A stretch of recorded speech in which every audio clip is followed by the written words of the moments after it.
Selamat pagi, Assalamualaikum warahmatullahi wabarakatuh.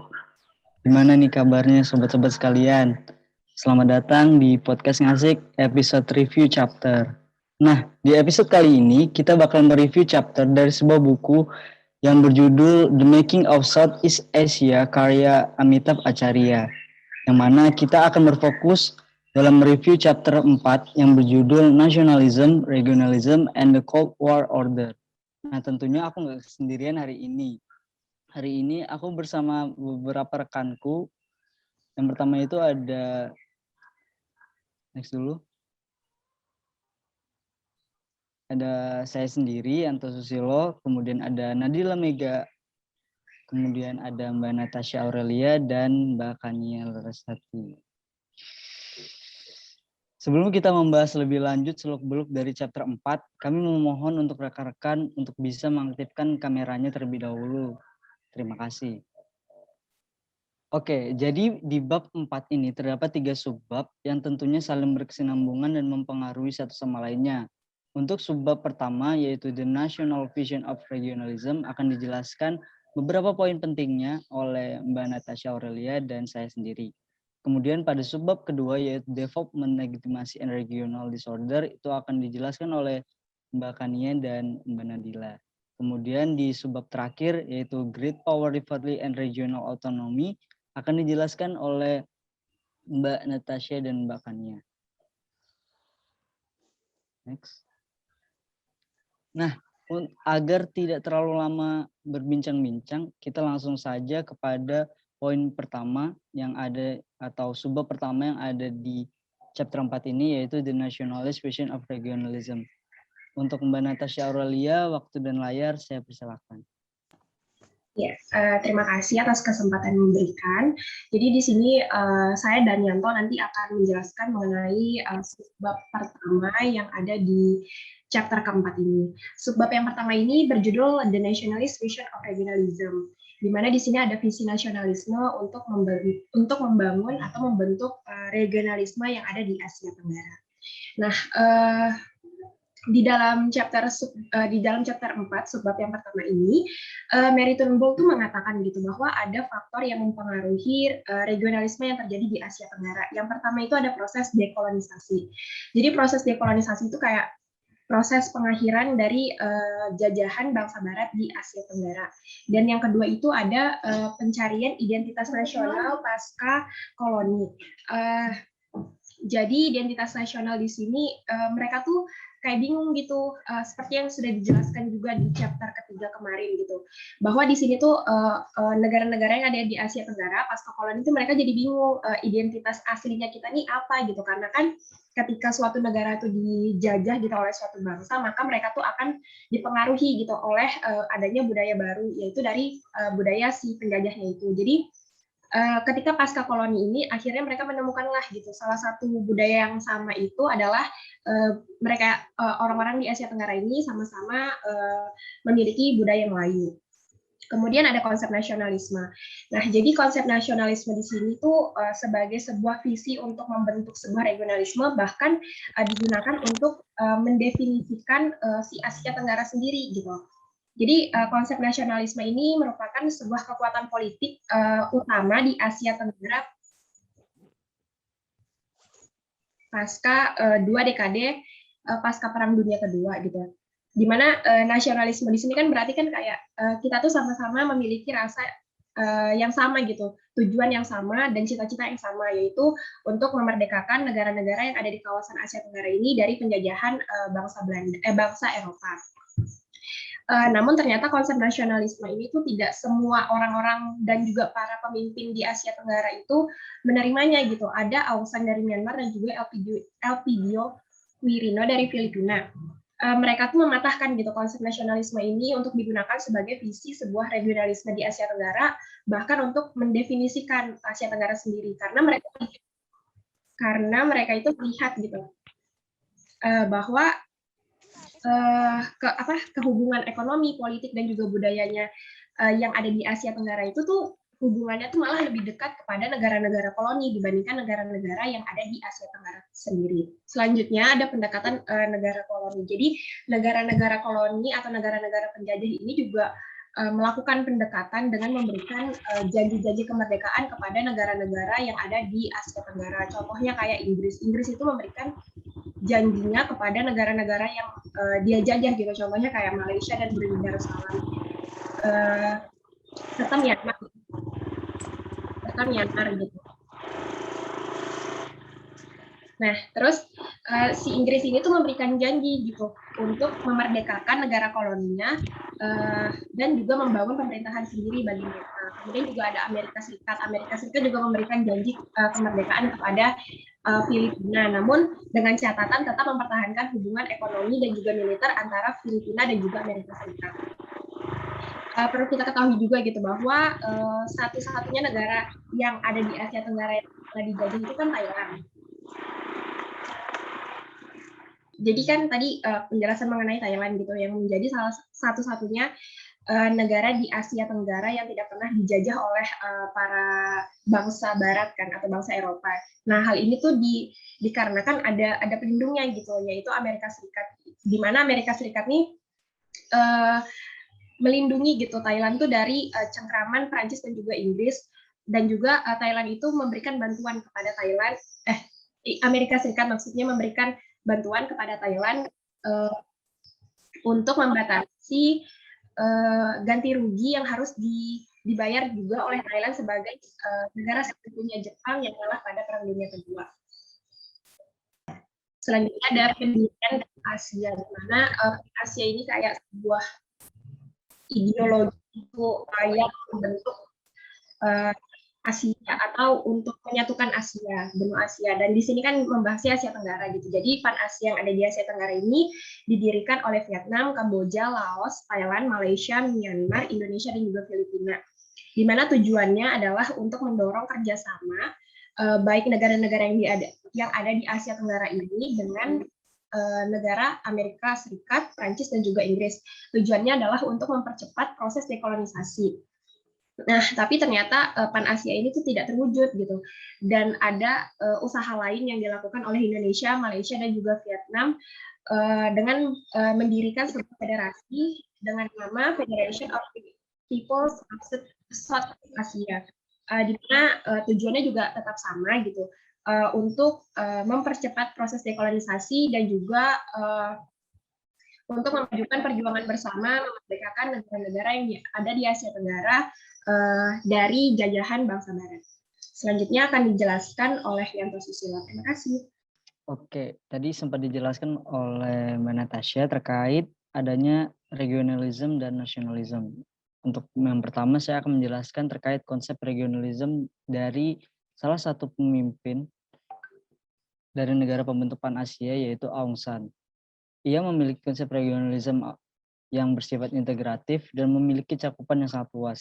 Aung San berpendapat bahwasannya Myanmar harus kuat dalam proses tersebut.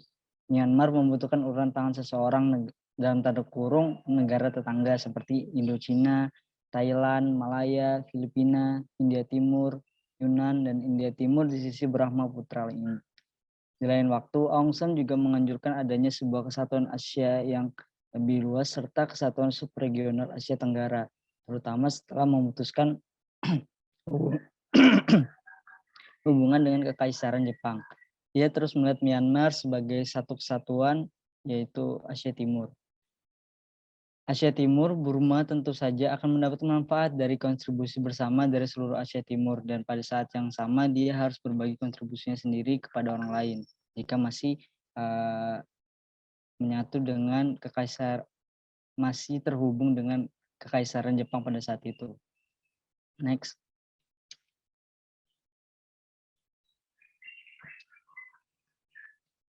Nah, namun dengan pandangannya yang bisa dibilang cukup unik ini mengakibatkan ia menjadi incaran dari beberapa kelompok bersenjata atau kelompok teroris bisa dibilang. Jenderal Aung San dan sejumlah pemimpin Myanmar ditembak mati oleh kelompok bersenjata dalam sebuah pertemuan kabinet pada 19 Juli 1947. Insiden ini menjadi penyebab Myanmar gagal dalam mencari platform Pan-Asia, sekaligus memicu komunis Vietnam mulai berpikir perlu adanya sebuah kerangka dalam pengelompokan Asia Tenggara. Mereka pada saat itu mendesak Thailand karena status merdekanya dan lokasi geografisnya yang strategis untuk memimpin dalam pengorganisasian sebuah kelompok untuk dimodelkan menyerupai prinsip-prinsip piagam PBB, namun lebih ke kawasan regional Asia Tenggara dan juga sebagai bentuk penolakan dari penerapan kembali kekuasaan Eropa. Next. Kemudian ada diskusi kegunaan kedaerahan pada masa awal periode pasca perang. Diskusi ini menyoroti kecilnya negara-negara Asia Tenggara dan ketidakmampuan mereka untuk mencapai kemandirian tanpa upaya kolektif. Komentator Vietnam menyandingkan postur bersatu dan bebas menjadi bagian dari negara-negara Asia Tenggara, dengan sementara itu kekuatan kolonial yang membagi dan aturan. Juga menekankan bahwa tanpa persatuan regional, Asia Tenggara akan menjadi tidak lebih dari budak dari kekuatan kolonial yang memproduksi bahan baku untuk mereka dan membeli manufaktur produk mahal mereka. Bersamaan dan ikatan etnis dan sosial budaya di antara negara-negara Asia Tenggara serta lokasi mereka yang berada di antara Cina dan India, terlebih adanya kepentingan bersama dalam menangani masalah domestik dan pentingnya saling mendukung dalam perjuangan anti kolonial disebut sebagai alasan terciptanya persatuan regional Asia Tenggara. Next.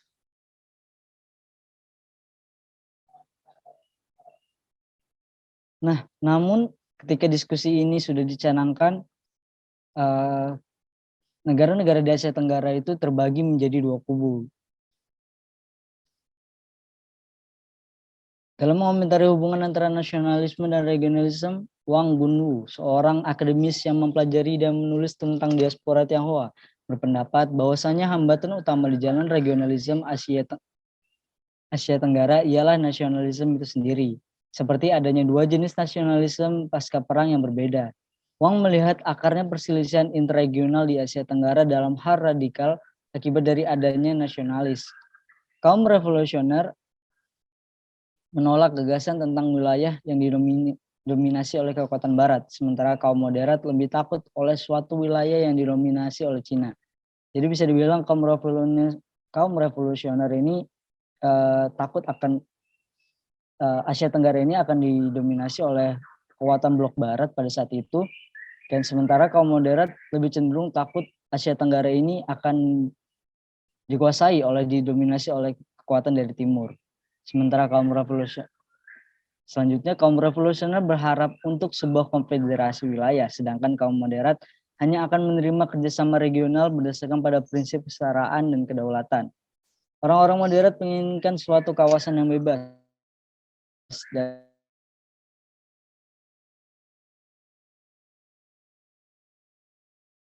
dan terkait revolusi merupakan bagian integral dari hubungan eksternal ini. Penting untuk dicatat bahwasanya kerangka regionalisme yang terbaik, yang terbukti layak maksud saya, di Asia Tenggara pada akhirnya adalah yang dipromosikan oleh kubu moderat yang dipimpin oleh Thailand, Malaysia, dan Indonesia yang menjadi lebih signifikan dari rezim nasional modern pendahulunya. Next. Nah, ketika para pemimpin nasionalis di Asia Tenggara menyatakan minatnya pada regional, mereka juga mengakui bahwa ikatan mereka dengan adanya bekas penjajahan bangsa kolonial seringkali jauh lebih kuat daripada kekuatan tetangga mereka sendiri. Mengapa demikian? Bisa dilihat, nasionalis seperti Aung San dari Myanmar dan Elpido Quirino of Filipina mengakui adanya ikatan prakolonial yang kuat. Jadi bisa dibilang secara tidak langsung kesatuan regional Asia Tenggara cenderung kuat akibat ikatan pernah dijajahnya. Tetapi ketika mereka menyerukan kerjasama regional, mereka tidak memanggil untuk rekreasi identitas geografis dan politik prakolonial, tetapi untuk realisasi kesadaran pentingnya adanya sebuah organisasi kawasan, yaitu Pan-Asia. Next. Nah, namun Indonesia di bawah kepemimpinan Soekarno memiliki sedikit minat pada gagasan Asia Tenggara sebagai sebuah wilayah. Mengapa demikian? Karena Indonesia alih-alih untuk ikut dalam kesatuan regional yang ada pada saat itu, Indonesia lebih cenderung untuk membuat organisasi regionalnya sendiri dengan Indonesia sebagai pemimpinnya. Bahkan setelah mencapai kemerdekaan, Indonesia membuat sedikit upaya untuk menyatukan negara-negara Asia Tenggara di bawah satu pengelompokan. Indonesia merdeka melihat dirinya sebagai pemimpin wilayah dan dengan demikian menggantikan Thailand yang sebelumnya dipandang sebagai pemimpin regional dan Myanmar yang setelah pembunuhan Aung San terlalu sibuk dengan urusan domestiknya. Bisa dibilang bahwa jika Soekarno tertarik pada kerjasama regional apapun, ia lebih memilih menjalin kerjasama jauh di luar lingkup Asia Tenggara. Indonesia telah memperoleh dukungan yang cukup besar untuk perjuangan kemerdekaannya dari unsur-unsur anti kolonial di Asia dan Afrika, terutama dari India di bawah kepemimpinan Nehru. Next.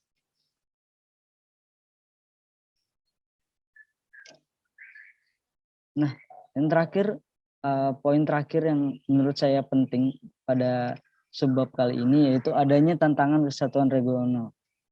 Selain tantangan dari beberapa negara yang kurang setuju dengan konsep regionalisme kawasan Asia Tenggara, terdapat tantangan lain yang ada di kawasan regional ini. Bisa dibilang untuk saat itu, bagaimanapun masyarakat Asia Tenggara tetap merupakan konsep yang dibilang cukup jauh untuk digapai pada saat itu. Ada sejumlah kendala untuk perkembangannya, bahkan di antara negara-negara nasionalis moderat yang lebih cenderung menerima regionalisme Asia Tenggara yang berbasis identitas seperti yang dianut oleh Aung San dari Myanmar.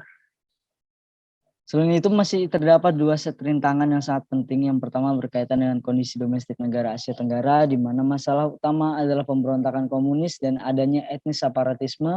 Masalah yang ingin diatasi oleh pemerintah saat itu merupakan campuran yang berbeda dari pembangunan ekonomi dan juga kontrol politik. Hambatan kedua yaitu berasal dari keamanan internasional lingkungan, di mana geopolitik perang dingin membatasi kemauan dan kemampuan pemerintah Asia Tenggara untuk melakukan kerjasama regional yang efektif. Mungkin segitu aja dari subbab yang pertama. Untuk subbab yang kedua, bisa naik dulu, yaitu development legitimasi dan regional disorder akan dijelaskan oleh Mbak Kania. Untuk Mbak Kania, waktu dan tempat saya persilakan. Baik, makasih. Jadi di dalam subbab ini itu diceritakan kalau setelah kepergian bangsa asing atau kolonialisme dari kawasan Asia Tenggara, pemerintahan di Asia Tenggara ini tuh punya permasalahan baru, yaitu stabilitas domestik dan legitimasi rezim. Dan permasalahan ini itu diatasi dengan cara menekankan pertumbuhan dan pembangunan. Next.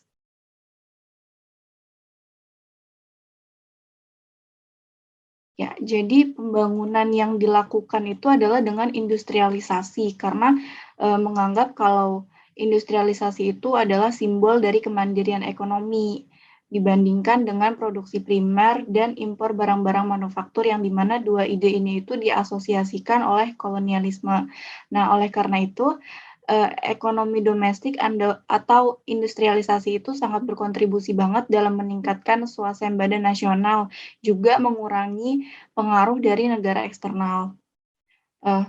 Tapi karena fokusnya negara-negara di ASEAN ini lebih kepada ekonomi domestik, maka kerjasama ekonomi regional itu pun kurang diperhatikan. Jadi di sini juga ada faktor penghambat kerjasama regional. Faktor yang pertama itu ekonomi yang lebih kompetitif. Kenapa? Jadi selama era kolonial itu ekonomi negara di kawasan ASEAN itu sangat bergantung banget pada produk tropis, yang di mana tahun 1950 manufaktur itu menyumbang 12% dari PDB Filipina, serta 5-10% di negara lain pada kawasan ini. Nah, hal ini yang mengakibatkan ekonominya itu malah jadi kompetitif dan bukannya komplementer. Faktor ini yang menghambat kerjasama ekonomi regional. Selain itu, terdapat perbedaan pada kebijakan pembangunan negara-negara di kawasan ASEAN, yaitu keterbukaan terhadap ekonomi global. Jadi salah satu negara yang dia terbuka terhadap ekonomi global itu ada Singapura. Dia menggunakan pendekatan industrialisasi berorientasi ekspor atau IOE. Dan IOE itu sendiri adalah pertumbuhan yang didorong oleh ekspor dan kebijakan ekonomi yang tujuannya itu untuk mempercepat proses industrialisasi suatu negara dengan cara dia mengekspor barang-barang yang unggul gitu, yang dimiliki dari negara pengekspor tersebut. Dan walaupun Singapura itu populasi penduduknya sedikit, juga mereka nggak punya sumber daya alam dan dia nggak bisa melakukan swasembada ekonomi, tapi Singapura itu berhasil mereka memanfaatkan lokasinya yang strategis. Selain itu juga mereka punya birokrasi yang efisien dan nggak adanya korupsi. Ditambah dengan tenaga kerja yang disiplin itu menjadikan Singapura sebagai pusat keuangan dengan memanfaatkan sistem perbankan modern dan pasar sahamnya yang dibantu oleh jaringan keuangan Tiongkok di luar negeri. Selain itu, Singapura juga berupaya melayani pasar internasional. Berbeda dengan negara lain, misalnya Malaysia, Filipina, Thailand, yang mereka menggunakan pendekatan industrialisasi substitusi impor atau ISI. Jadi ISI itu kebijakan perdagangan dan ekonomi yang mendukung penggantian barang impor asing dengan barang produksi dalam negeri atau mengembangkan produk industri dalam negerinya. Jadi di sini ada Filipina sebagai negara pertama di Asia Tenggara yang mencoba ISI. Dan mereka udah mencatat pertumbuhan ekonomi terbaik di ASEAN, dibantu oleh bantuan dari AS. Tapi terlepas dari masalah overprotection, yang jelas permintaan yang melambat, penurunan harga komoditas, dan tingkat pertumbuhan penduduk yang tinggi menjadikan Filipina itu susah buat beralih ke IOE seperti Singapura, karena kebijakan dan keadaan negaranya mereka aja udah berbeda gitu kan. Selain itu, pemerintah di kawasan ASEAN mengadopsi kebijakan yang berbeda mengenai hak milik. Contohnya seperti Vietnam, Laos, dan Kampuchea itu mengambil alih semua perusahaan asing. Sementara itu Indonesia di bawah demokrasi terpimpin di eranya Soekarno itu dia menasionalisasi semua kepemilikan Belanda. Sedangkan Malaysia dan Filipina mereka mengadopsi undang-undang untuk mengembangkan saham pribumi yang lebih tinggi di sektor korporasi yang kemudian mengakibatkan perusahaan asing ini menjual kepada penduduk lokal atau pemerintah. Dan di satu sisi Singapura, Thailand, serta Brunei mereka tidak menggunakan metode mengekang seperti Indonesia ataupun mengurangi investasi asing. Next. Ya, lalu apakah ekonomi di kawasan ASEAN ini dapat bekerja sama gitu dalam ekonomi regional? Jadi dalam buku ini tuh dijelaskan kalau ada 2 studi ekonomi yang dilakukan. Yang pertama itu studi ekonomi oleh Burma dengan buku berjudul Southeast Asia Economy, Development Policies in the 1970s, dan studi ekonomi yang dilakukan oleh ASEAN Development Bank yang kemudian diterbitkan ke dalam buku oleh Praeger tahun 1972. Nah, buku-buku ini kemudian merupakan langkah awal untuk mengembangkan pembangunan dalam perspektif regional. Adapun tujuan dari studi ini tuh untuk menganalisis ada masalah apa sih yang kemudian dihadapi negara-negara di kawasan ASEAN tahun 1970-an, dan mengeksplorasi juga ada nggak sih kemungkinan kalau ada kerjasama gitu oleh pemerintah ataupun individu di kawasan ini. Jadi dalam studi ini itu ada keragaman pola pembangunan ekonomi yang dimana pola ini itu dikondisikan oleh keadaan sejarah dan sikap politik dari elit penguasa. Dijelaskan juga kalau keadaan sejarah itu tuh memainkan peran yang sangat besar gitu di negara-negara Indochina, Vietnam, Kamboja, dan Laos yang dimana perang dan ketidakstabilan itu menghambat pemulihan ekonomi. Dan dalam studi ini juga ada membagi 2 kelompok negara, yaitu kelompok pertama Filipina, Thailand, dan Malaya yang merupakan negara dengan berpikiran moderat dengan pemulihan ekonomi pasca perang yang cukup cepat, dan kelompok kedua yaitu Indochina, Indonesia, dan Myanmar dengan pemulihan ekonomi yang relatif lambat karena mereka lebih mengejar kebijakan nasionalis yang lebih kuat. Jadi singkatnya dalam studi ini itu negara-negara di kawasan ASEAN tuh mereka memproduksi barang yang serupa, juga menawarkan tarif dan konsesi pajak yang serupa kepada perusahaan multinasional. Jadi dari sini tuh sebenarnya negara ASEAN itu punya kesempatan loh buat meningkatkan efisiensi industri manufaktur kalau mereka ini mau dibujuk gitu untuk membuka pasar mereka terhadap ekspor manufaktur. Tapi susah karena karena masing-masing negara itu punya keadaan yang berbeda dan yang satunya itu berorientasi ekspor dan yang satunya lagi itu malah substitusi impor. Next.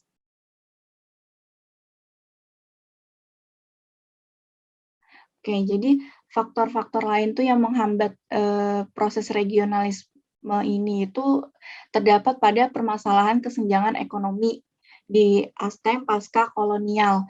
Nah, oleh karena itu dibutuhkan kerjasama subregional. Tapi lagi-lagi hal ini tuh susah karena harus menunggu stabilisasi perubahan domestik Indonesia. Karena tadi kan sempat dijelasin ada yang perkembangan ekonominya cepat, ada juga yang perkembangan ekonominya lambat. Juga selain itu terdapat hambatan yang menghambat gitu proses regionalisme, yaitu perpecahan etnis, separatisme, dan gerakan komunis yang udah berkembang gitu dari sebelum kekalahan Perancis di Indochina. Dan hambatan ini itu juga melemahkan regionalisme karena menciptakan suatu pola ketergantungan yang berkelanjutan oleh negara-negara di ASEAN karena terdapat bantuan di bidang militer gitu oleh negara-negara eksternal. Pola ketergantungan ini tuh akhirnya mengurangi minat negara-negara untuk melakukan kerjasama regional. Mungkin segitu aja. Selanjutnya akan dijelaskan oleh Mbak Nadila.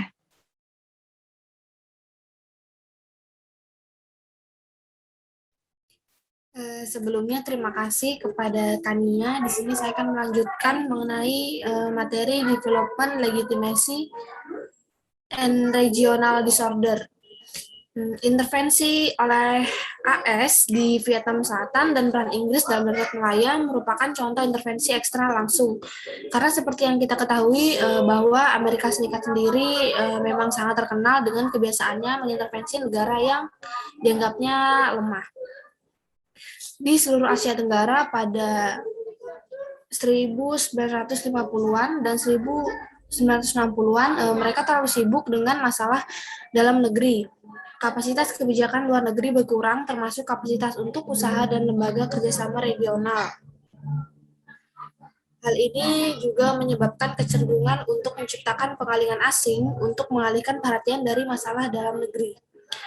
Cara dan pendekatan yang digunakan oleh negara-negara Asia Tenggara untuk menangani masalah mereka dan hasil dari upaya ini juga merupakan regionalisme yang terpengaruh. Kemenangan komunis di Vietnam Utara mengakhiri kemungkinan partisipasinya dalam forum regional yang melibatkan negara-negara Asia Tenggara non-komunis. Selanjutnya, kampanye melawan pemberontakan komunis dan separatisme merusak demokrasi dan menyebabkan telah munculnya rezim militer di bawah naungan Jenderal Ne Win pada tahun 1962.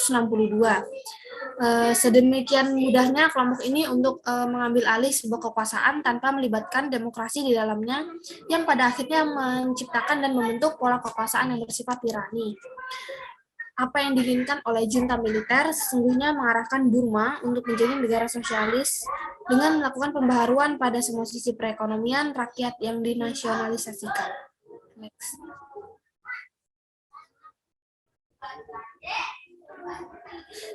Gerakan komunis di Asia Tenggara sendiri didirikan oleh diri mereka sendiri secara internal dengan mengeksploitasi kampanye nasionalis melawan kekuatan kolonial dan eksternal, seperti dalam kasus Indonesia dan Malaysia. Dalam hal asal-usul dan daya tarik mereka, pemberontakan sesuai dengan apa yang diidentifikasi Michael Leifer sebagai ciri umum dari pemberontakan semacam itu dalam masyarakat pasca kolonial. Michael Leifer menegaskan bahwa oposisi bersenjata terorganisir terhadap elit penerus kolonialisme oleh elit alternatif yang menawarkan visi modernitas dan tatanan sosial yang berbeda secara radikal. Dan daya tariknya diberikan secara doktrinal dalam hal nilai-nilai keadilan distributif dan dirancang untuk menarik kelompok-kelompok yang terasingkan oleh kemiskinan, oleh disparitas besar kekayaan, dan oleh intoleransi budaya dominan. Myanmar telah tersapu ke dalam kemerdekaan oleh nasionalisme revolusioner. Kepemimpinan nasionalisnya di bawah Aung San adalah pendukung awal regionalisme. Meskipun seperti yang disebutkan sebelumnya, ini belum tentu dalam lingkup Asia Tenggara, namun kepentingan apapun yang dimiliki Myanmar terhadap regionalisme berakhir dengan runtuhnya eksperimen demokrasinya pada Maret 1962. Pada bulan April 1962, Dewan Revolusi mengumumkan bahwa sebuah program yang disebut Jalan Burma Menuju Sosialisme yang bertujuan untuk mencapai swasembada ekonomi dan menggabungkan Buddhisme, Theravada dengan Marxisme-Leninisme. Hal ini mengadopsi non-blok sebagai postur kebijakan luar negerinya dan mempertahankan hubungan baik dengan India dan China pada saat mereka berperang, tetapi secara bertahap mengurangi kontaknya dengan dunia luar. Postur isolasionisme ini adalah cara Ne Win untuk mengisolasi Myanmar dari intervensi eksternal dalam bentuk apapun, meskipun tetap menjadi anggota PBB, Bank Dunia, Dana Moneter, IMF, dan ADB. Myanmar mengurangi keterlibatannya dalam organisasi-organisasi ini dan menolak untuk mengirim siswa-siswa ke luar negeri dan mengurangi pariwisata.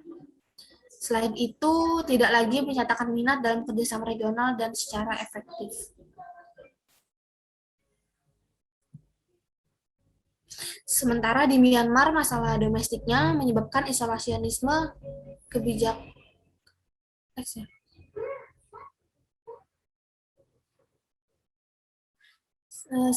Sementara di Myanmar, masalah domestik menyebabkan isolasionisme kebijakan dalam negeri. Dalam kasus perselisihan domestik Indonesia menyebabkan ekspansionisme dan ketegangan antar negara.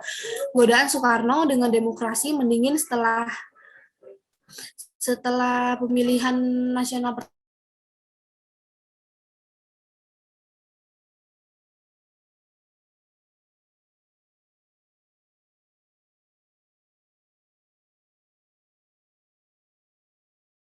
akhir 1956. Soekarno juga memiliki power untuk menghadapi gerakan komunis di dalam negeri.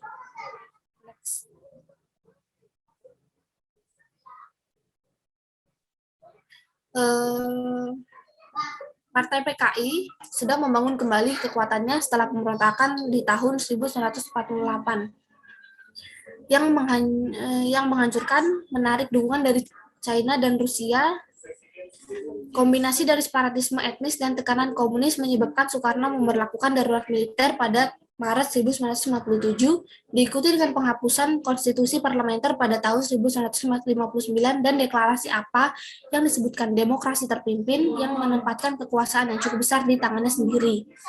Masalah-masalah domestik ini berkontribusi pada kecenderungan Soekarno untuk mengalihkan perhatian dari masalah-masalah domestik melalui petualangan regional yang mengancam keamanan negara tetangga. Ini termasuk kebijakan konfrontasinya yang mana Soekarno menganggap Federasi Malaysia yang dibuat pada tahun 1963 dengan penggabungan Malaya, Sabah, Sarawak, dan Singapura sebagai ciptaan kolonialisme, dan Inggris telah melihat federasi sebagai cara terbaik untuk memastikan kelangsungan hidup negara-negara kecil dan rentan. Tetapi Soekarno mengambil sikap ideologis melawan Federasi Malaysia dengan alasan bahwa karena hubungan pertahanan dan ekonominya yang berkelanjutan dengan Inggris, termasuk perjanjian pertahanan Anglo dan Malayan pada tahun 1957 itu diperluas ke seluruh Malaysia meliputi Malaya, Kalimantan Utara, Sarawak, Singapura. Beliau membandingkan perjuangan bersenjata Indonesia dengan jalur konstitusional Malaysia. Segera setelah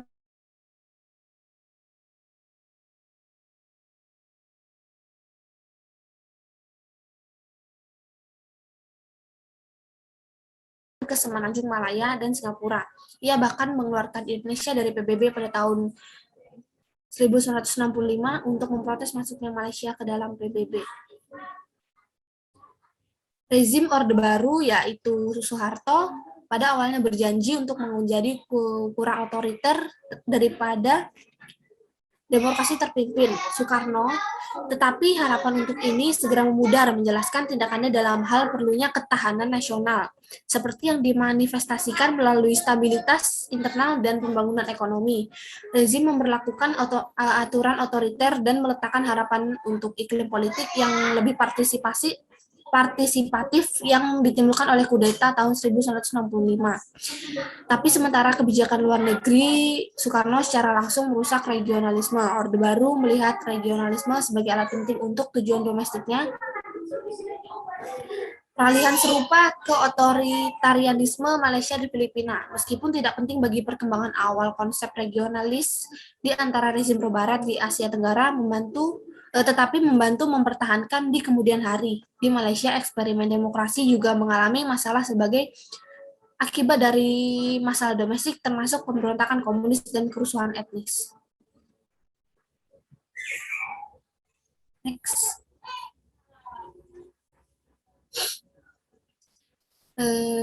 Dan yang terakhir, di antara pemerintah-pemerintah ini, regionalisme dipandang sebagai cara yang lebih efektif untuk menghadapi ancaman internal daripada dukungan eksternal.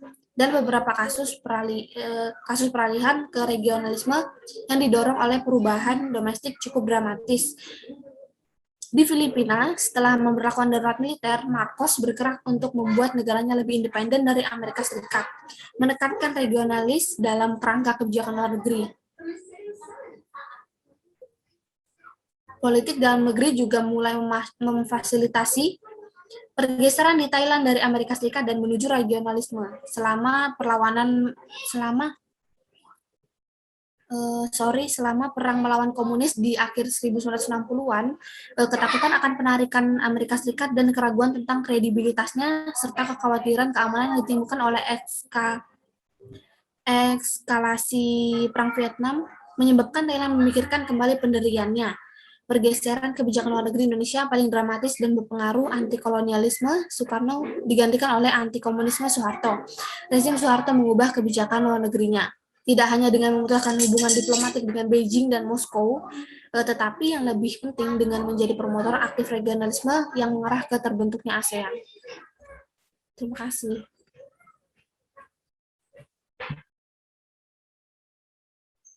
Ya, selanjutnya di subbab yang ketiga pada chapter keempat ini berjudul Great Power, Rivalry, and Regional Autonomy.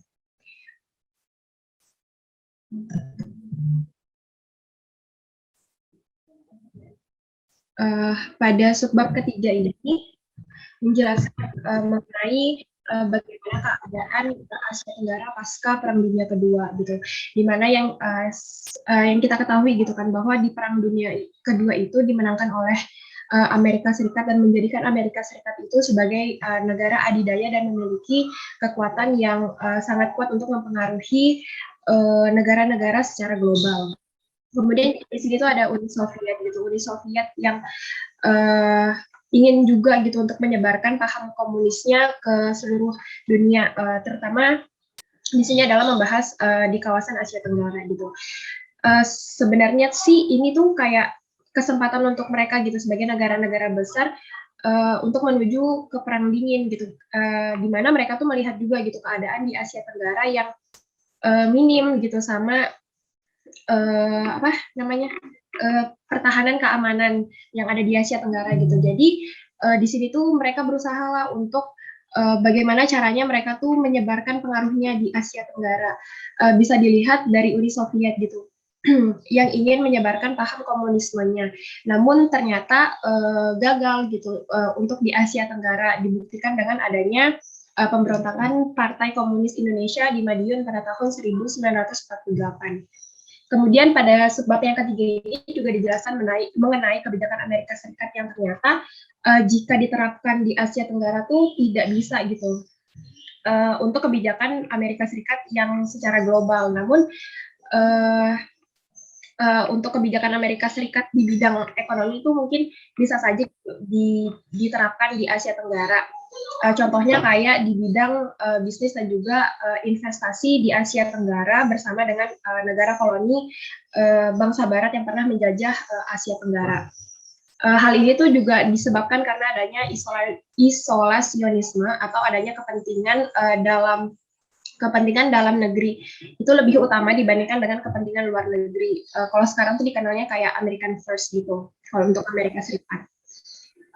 Kemudian Pada tahun 1942 sampai 1943, Presiden Roosevelt itu mengusulkan gitu kepada pemimpin-pemimpin di Asia Tenggara untuk membentuk perwalian internasional dengan tujuan untuk menyiapkan atau menyegerakan kemerdekaan negara-negara yang ada di Asia Tenggara. Selanjutnya ada pembentukan NATO. Jadi pembentukan NATO ini dilakukan juga atau diusulkan juga oleh Amerika Serikat pada tahun 1949. Dilakukan juga oleh Amerika Serikat sebagai strategi untuk mencegah adanya munculnya rezim pro-Soviet atau pro-komunisme di Asia. Kemudian sama juga sebenarnya pembentukan SEATO. Jadi pembentukan SEATO itu dikhususkan untuk di wilayah Asia Tenggara. Hal ini juga sama dilakukan oleh Amerika Serikat untuk mencegah adanya negara-negara yang pro-Soviet ataupun pro-komunisme. Selanjutnya akan dijelaskan mengenai SEATO di Asia Tenggara oleh Kania. Baik, terima kasih. Jadi pembentukan SEATO di Asia ini itu tidak disambut baik oleh Cina dan Vietnam. Beijing tuh malah menuduh AS tuh menghancurkan perjanjian Jenewa. Walaupun AS dan Inggris itu sebelumnya mengklaim kalau SEATO itu dimaksudkan untuk memperkuat prinsip-prinsip dari Jenewa. Jadi masalah utama SEATO itu berkaitan dengan tujuan yang berbeda antara negara Asia dan pendukung Barat, terutama AS. Kepercayaan aliansi ini pun akhirnya menurun gitu karena pihak Asia dalam SEATO itu udah kecewa dengan rendahnya jaminan keamanan yang ditawarkan oleh AS. Selain itu terdapat tujuan keamanan yang berbeda dari kekuatan negara Barat dan negara Asia. Gak cuman itu, ada juga tantangan internal yaitu rezim yang dianggap sebagai ancaman utama terhadap keamanan. Di satu sisi SEATO itu udah gagal gitu dalam menyediakan mekanisme untuk penyelesaian konflik di kawasan tersebut, mengingat konflik intraregional itu kan tantangan yang serius banget bagi keamanan ASEAN. Terus negara-negara non-blok seperti Indonesia dan Malaysia sebelumnya mengatakan kalau aliansi militer asing itu nggak bisa gitu membantu negara untuk mengatasi masalah pemberontakan karena justru bakalan lebih memperumit manajemen konflik dan penyelesaian konflik secara damai. Nah, oleh karena itu, stabilitas internal tuh sama sekali nggak bisa dipaksakan dari luar. Karena mencari bantuan eksternal dalam situasi ketidakstabilan domestik itu bisa ngerusak legitimasi rezim. Dan dalam SEATO juga ada detente negara adidaya yang dimana memberikan pengaruh buruk pada SEATO. Dan perlu diketahui kalau detente ini tuh merupakan cara untuk mengurangi hubungan tegang antara kedua negara yang bertikai. Jadi di dalamnya itu belum ada pihak yang dinyatakan kalah ataupun menang gitu. Dan dalam prakteknya detente ini sering dipakai sebagai peluang untuk memperkuat diri masing-masing sehingga hal ini tuh memberikan pengaruh buruk pada SEATO karena merusak kredibilitas komitmen AS terhadap koalisi regional anti-Soviet di negara dunia ketiga. Dan kegagalan ini kemudian menimbulkan pemikiran baru dalam organisasi regional yang menjanjikan solusi regional untuk masalah regional. Dan selanjutnya, AS juga mengakui kalau SEATO itu memiliki keterbatasan bahwa kerjasama regional di ASEAN itu nggak bisa berkembang tanpa adanya dasar kerjasama pribumi atau kerjasama regional itu sendiri. Dan akhirnya SEATO itu dibubarkan tahun 1977. Dan pada akhir 1960-an terdapat perubahan dalam lingkungan internasional yang kemudian mempengaruhi hubungan internasional di ASEAN, yaitu meredanya ketegangan dalam Perang Dunia dan pergeseran bipolaritas kaku menjadi situasi yang lebih mencair. Perkembangan ini itu membantu ASEAN banget dalam meningkatkan minat regionalisme di antara rezim pro-barat, khususnya Thailand, Filipina, Malaysia, dan Singapura terhadap jaminan keamanan dari barat. Dan perkembangan lainnya itu ada doktrin Nixon pada era pemerintahan Presiden A.S. Nixon tentang keamanan regional yang dimana isinya itu mengesampingkan keterlibatan AS dalam perang darat dan dengan Asia Tenggara di masa depan, serta meminta sekutu AS di Asia untuk selanjutnya lebih mandiri dalam pertahanan mereka sendiri dengan dengan melakukan upaya nasional ataupun kerjasama regional. Selain itu, ada juga penarikan yang dilakukan Inggris terhadap Singapura dan Malaysia yang kemudian berkontribusi pada urgensi upaya untuk menuju kerjasama regional. Menteri Luar Negeri Singapura sebelumnya juga mengatakan kalau keputusan Inggris untuk menarik diri dari wilayah tersebut itu akhirnya mengakhiri gitu pengaruh dominan Eropa di wilayah tersebut, juga memberikan kesempatan bagi Asia Tenggara untuk berdiri sendiri dan mengisi kekosongan kekuasaan ini dengan memperkuat fondasi sosial, ekonomi, dan politik melalui kerjasama dan upaya kolektif dari negara-negara di Asia Tenggara. Jadi segitu aja penjelasan dari kelompok kami. Terima kasih, saya kembalikan ke Yanto. Ya, terima kasih Mbak Kania. Nah, itu tadi penjelasan terkait beberapa poin penting yang ada di chapter 4. Buat teman-teman yang ingin bertanya, dipersilakan menggunakan fitur raise hand, dan jika malu bisa melalui chat di fitur kolom chat. Untuk sesi pertama, saya membuka 3 pertanyaan. Ya, untuk Mbak Eleanor, boleh. Iya, mohon maaf sebelumnya karena saya nggak bisa on cam. Nah, saya mau bertanya, tadi kan ada dijelaskan kalau misalnya AS itu terkenal sering mengintervensi negara-negara lain kan. Jadi saya mau tanya kenapa AS itu punya kebiasaan suka mengintervensi negara-negara lain. Itu aja pertanyaan saya. Baik, terima kasih Mbak Eleanor. Kami tampung dulu. Selanjutnya untuk Mbak Ica.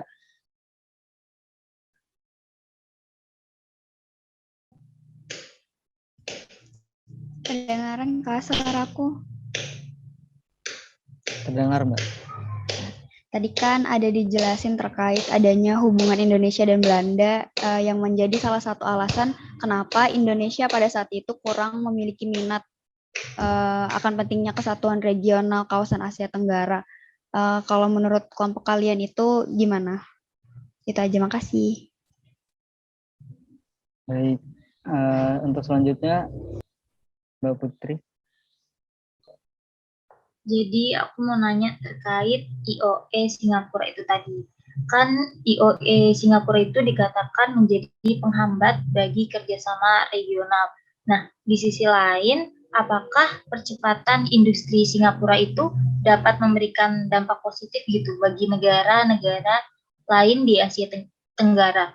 Atau justru IOE Singapura itu memberikan dampak negatif lainnya selain menjadi penghambat kerjasama regionalisme? Itu aja. Terima kasih.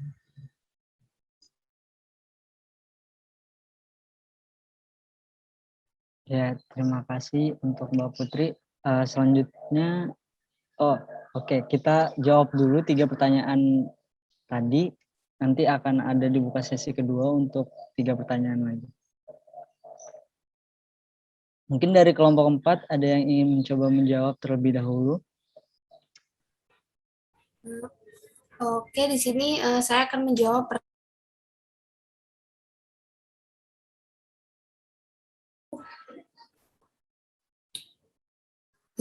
kenapa sih kurang lebih seperti ini pertanyaannya, kenapa sih Amerika Serikat itu suka mengintervensi negara-negara lain, dan menurut saya intervensi sendiri itu biasanya dilakukan oleh negara-negara besar yang memiliki kekuatan ataupun lembaga-lembaga dunia yang berpengaruh terhadap negara yang mengalami konflik ataupun negara-negara yang dianggapnya lemah. Intervensi ini juga merujuk kepada aktivitas pengendalian ataupun mempengaruhi negara lainnya dengan tujuan menciptakan keadilan ataupun mendapatkan keuntungan dari negara lain yang diintervensi. Jadi intervensi sendiri ini bisa memberikan dampak yang negatif ataupun positif kepada negara yang diintervensi oleh Amerika Serikat sendiri. Mungkin teman-teman ada yang mau nambahin? Ya, aku mau nambahin. Jadi kenapa alasannya Amerika Serikat tuh lebih suka untuk mengintervensi negara-negara lemah ya tadi. Jadi menurutku karena di sini tuh kesempatan gitu bagi Amerika Serikat sebagai negara yang memiliki kekuatan yang besar gitu, karena kan dia juga sebagai negara superpower, dan keadaan negara-negara yang lemah ini, contohnya kayak misalkan di Asia Tenggara gitu. Di Asia Tenggara itu mereka hubungan antara Amerika Serikat dan juga Asia Tenggara itu saling ketergantungan gitu. Jadi Asia Tenggara juga membutuhkan Amerika Serikat dan Amerika Serikat juga membutuhkan Asia Tenggara. Contohnya kayak misalkan di ekonomi, Asia Tenggara itu sebagai pasar globalnya Amerika Serikat. Seperti itu. Terima kasih, semoga menjawab. Nah, itu tadi beberapa jawaban dari kelompok 4. Menurut Mbak Eleanor, bagaimana Mbak? Iya, terima kasih, saya paham sudah. Untuk poinnya? Kasih 5 dua-duanya. Oke, terima kasih Mbak Ya. Eleanor.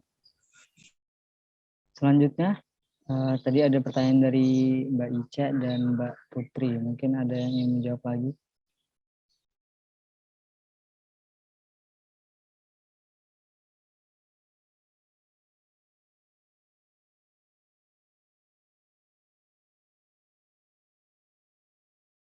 Oke, mungkin aku mau jawab pertanyaannya dari Mbak Ica tadi ya. Terkait adanya hubungan Indonesia dan Belanda menjadi salah satu alasan mengapa Indonesia pada saat itu kurang memiliki minat akan pentingnya adanya kesatuan regional kawasan di Asia Tenggara. Oke, jadi mengapa hubungan Indonesia dan Belanda pada saat itu bisa dibilang menjadi alasan Indonesia kurang memiliki minat akan pentingnya kesatuan regional kawasan? Dikarenakan masih adanya hubungan antara Indonesia dan Belanda pada saat itu seperti dalam bentuk kerjasama antara kedua negara dan beberapa negosiasi. Selain itu, adanya hubungan antara negara yang dijajah dan negara penjajah pada saat itu masih ketergantungan satu sama lain, yang mengakibatkan masih kurangnya minat untuk memenuhi kebutuhan itu melalui negara-negara tetangga, karena masih memiliki negara kolonialnya pada saat itu untuk memenuhi kebutuhannya. Kedua, tadi sempat juga dijelaskan bahwasannya jika Soekarno tertarik pada kerjasama regional apapun, ia lebih memilih menjalin kerjasama jauh di luar lingkup Asia Tenggara. Dikarenakan Indonesia pada saat itu telah memperoleh dukungan dari unsur-unsur anti kolonial di Asia dan Afrika, terutama dari India di bawah kepemimpinan Nehru. Dengan adanya hal itu tentunya menjadikan alasan mengapa pada saat itu Indonesia bisa dibilang kurang tertarik menjalin kerjasama di kawasan regional, dan juga beberapa penawaran-penawaran yang diusungkan oleh beberapa organisasi kawasan regional seperti milik Aung San dan seperti milik Aung San itu kurang menarik bagi Indonesia. Manfaatnya itu cenderung lebih sedikit. Mungkin dari teman-teman saya ada yang ingin menambahkan.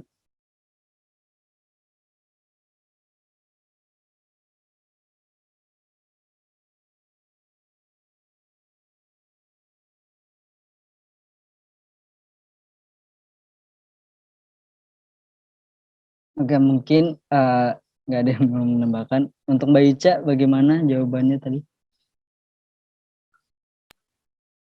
Iya, udah Yanto, makasih. Ya, untuk poinnya? Poinnya aku kasih 5. Ya, terima kasih Mbak Ica. Untuk pertanyaan terakhir dari Mbak Putri. Aku mau coba jawab. Oke. Jadi pertanyaannya itu, apakah percepatan industri di Singapura lewat IOE itu dapat memberikan dampak positif bagi negara ASEAN lainnya? Jadi di dalam buku ini tuh nggak terlalu dijelaskan secara spesifik, dia tuh ngasih dampak positif bagi negara ASEAN lainnya atau enggak. Terus pertanyaan yang kedua, atau justru IOE Singapura itu memberikan dampak negatif lainnya selain menjadi penghambat kerjasama regional.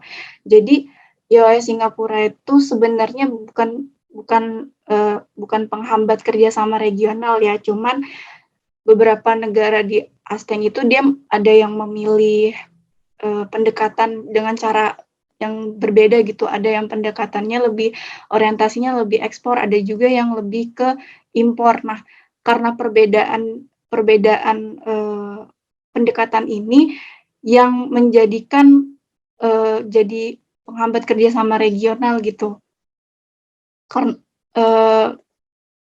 Terus untuk memberikan dampak negatifnya itu ya karena perbedaannya itu tadi.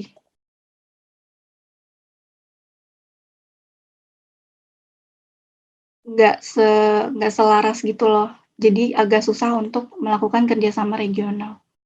Segitu aja. Apakah bisa dimengerti? Bisa kok. Makasih. Ya, terima kasih buat Mbak Fania. Untuk poinnya, Mbak Putri? Kasih 5. Ya, terima kasih. Oke, tadi sudah ada 3 pertanyaan dan 4 jawaban yang telah diberikan. Selanjutnya kami akan membuka untuk sesi kedua. Bagi yang ingin bertanya, silakan untuk menggunakan fitur raise hand atau menggunakan kolom chat. Ini sekali. Oke, untuk yang pertama ada Mas Reza. Mas Reza bisa on mic dan terima kasih atas kesempatannya. Jadi saya mau nanya, tadi kan ada dijelasin ada kaum revolusioner itu yang takut akan pengaruh Barat di Asia Tenggara. Terus ada kaum moderat juga yang takut akan pengaruh Timur, khususnya dari Cina di Asia Tenggara. Nah, alasan keduanya itu takut dengan kekuatan Barat maupun Timur itu gimana ya? Gitu aja sih. Terima kasih. Oke, selanjutnya Mbak Hairunisa. Ya baik, terima kasih. Aku ingin bertanya soal kan pemateri kedua kan mengatakan bahwa adanya kemungkinan pemberlakuan kebijakan Amerika Serikat terkait perekonomian di Asia Tenggara. Yang ingin saya tanyakan tuh, ada nggak sih persyaratan dari Amerika Serikat yang berlaku di Asia Tenggara, atau apakah Asia Tenggara langsung menerima kebijakan Amerika Serikat terkait perekonomian yang ada di Asia Tenggara? Terima kasih.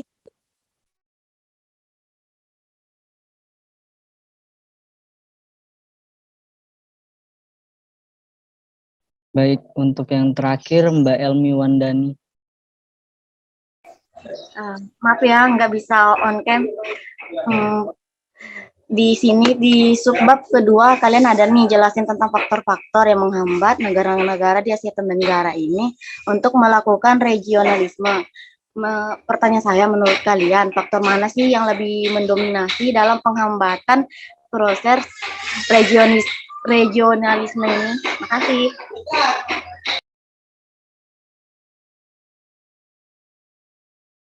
Baik, terima kasih. Mungkin dari teman-teman kelompok 4 ada yang ingin mencoba untuk menjawab terlebih dahulu.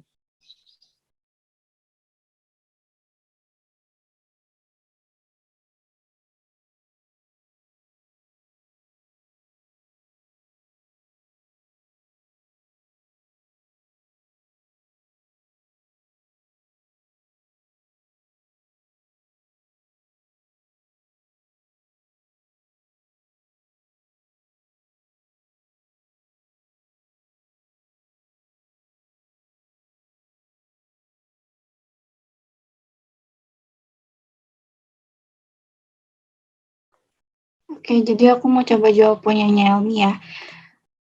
Jadi pertanyaannya faktor mana yang lebih mendominasi dalam penghambatan proses regionalisme?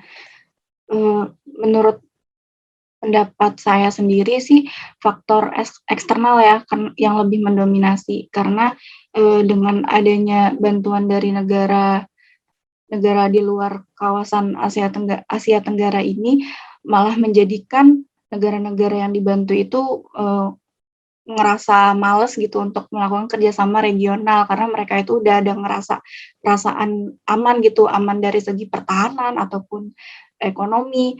Jadi mereka ngerasa di-boost gitu, lebih di-boost oleh negara yang kaya atau yang punya power lebih lah gitu dibandingkan dengan negara-negara di Asia Tenggara. Jadi menurut saya faktor eksternal yang lebih mendominasi. Mungkin ada tambahan dari kelompok anggota kelompok.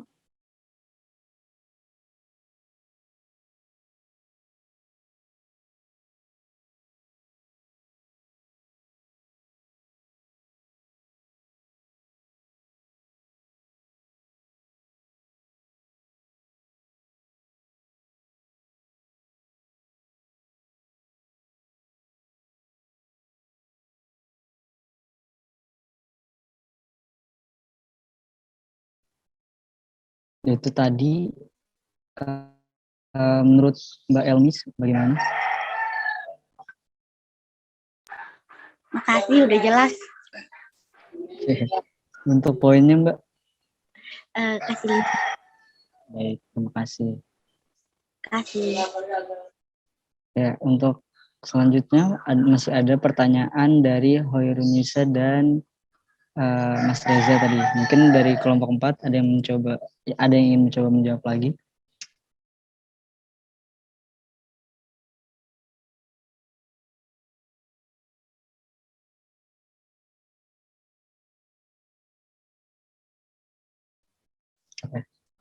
Jika tidak ada, saya ingin mencoba menjawab dari pertanyaan Mas Reza Nurfauzi tadi. Di dalam buku sebenarnya itu kurang jelas konteksnya mengapa kedua belah pihak ini takut akan salah satu sisi kekuatan. Tapi yang bisa mungkin saya jawab adalah mungkin dari pengaruh adanya negara yang menjajah mereka, seperti dari Indonesia sendiri yang termasuk dari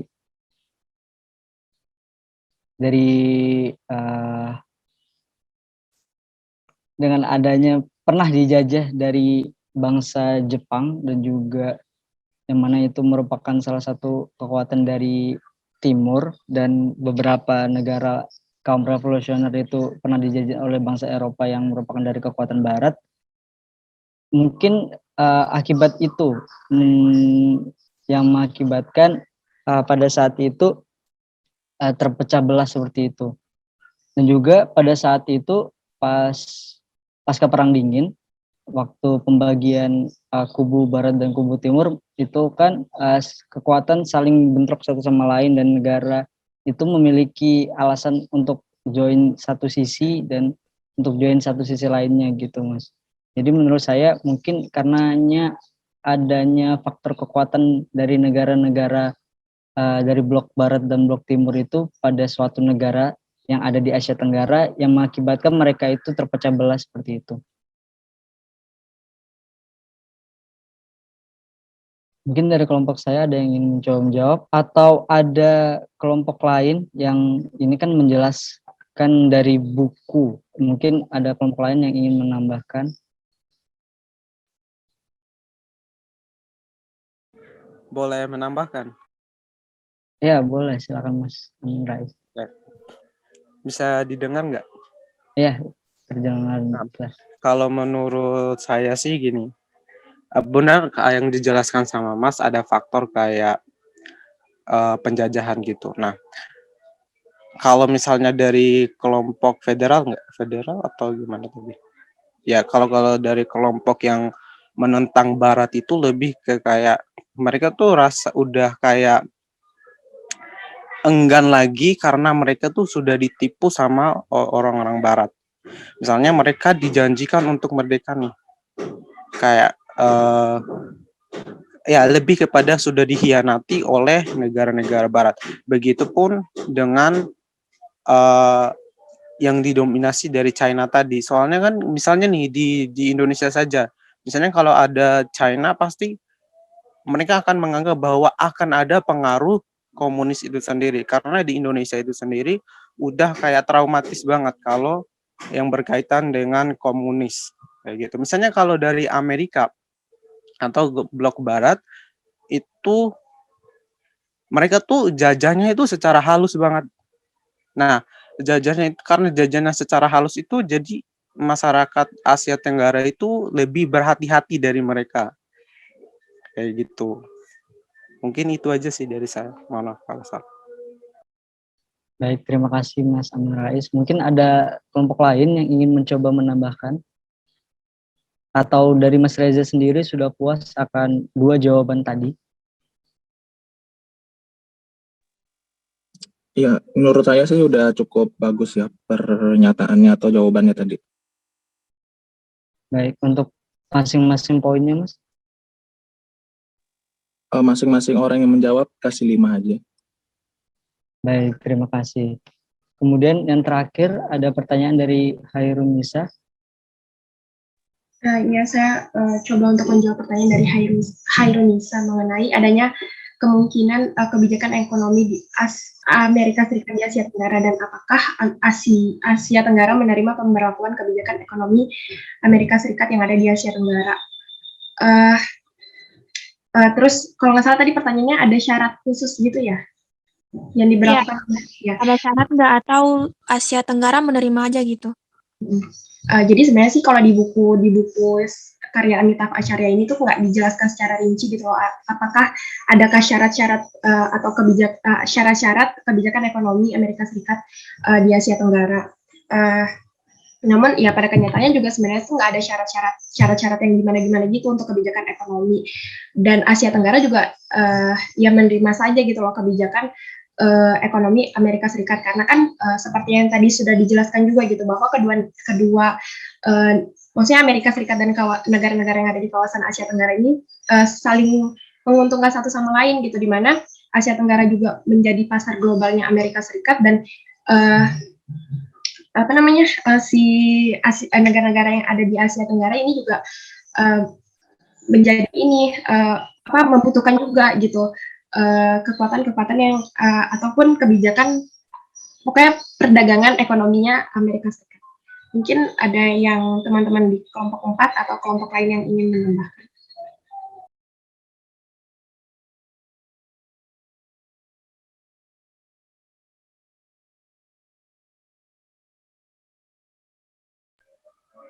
Mau bantu jawab dari? Iya, boleh. Nah, gini. Kalau mengenai syarat buat ekonomi gitu ada kayaknya. Soalnya dari kemarin bukan itu dari presiden ada berita tentang Asia atau apa ya, kayak Donald Trump itu menarik distribusi impor untuk impor, maksudnya impor dari barang Amerika Serikat itu sendiri, karena dinilai ekonomi Asia Tenggara itu sudah udah bukan negara berkembang lagi. Pernah dengar nggak isu kemarin itu pas Donald Trump itu mencabut distribusinya di kawasan Asia Tenggara termasuk Cina juga.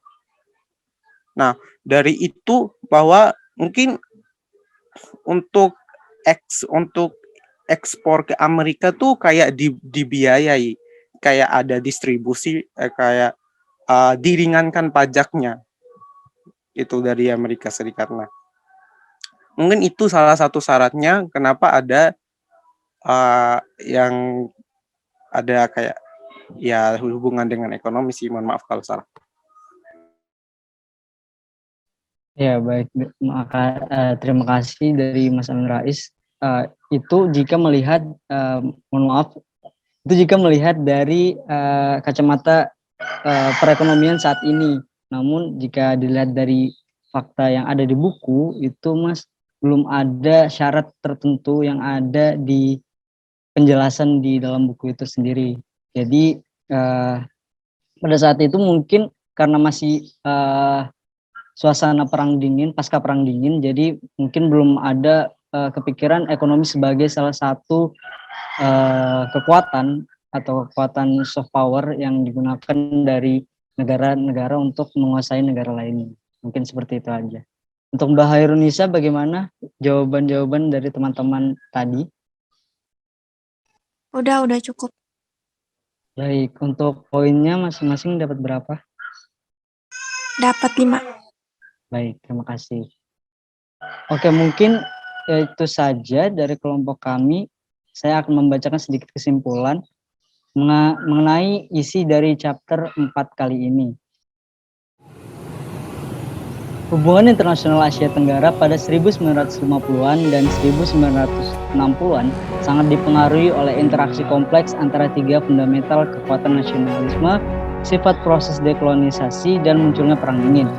Hasil utama dari hal tersebut ialah pencapaian otonomi nasional dan daerah oleh negara-negara Asia Tenggara. Nasionalisme telah mendorong pencapaian kemandirian dan otonomi yang mengakibatkan sukar sekali menyatukan negara-negara di Asia Tenggara. Namun, adanya kelemahan negara bangsa dan perpecahan interregional yang disebabkan oleh kedua tekanan Perang Dingin dan nasionalisme yang bersaing berhasil untuk menciptakan pola regional hubungan internasional di Asia Tenggara yang sebagian besar didominasi oleh kekuatan dan pengaruh luar.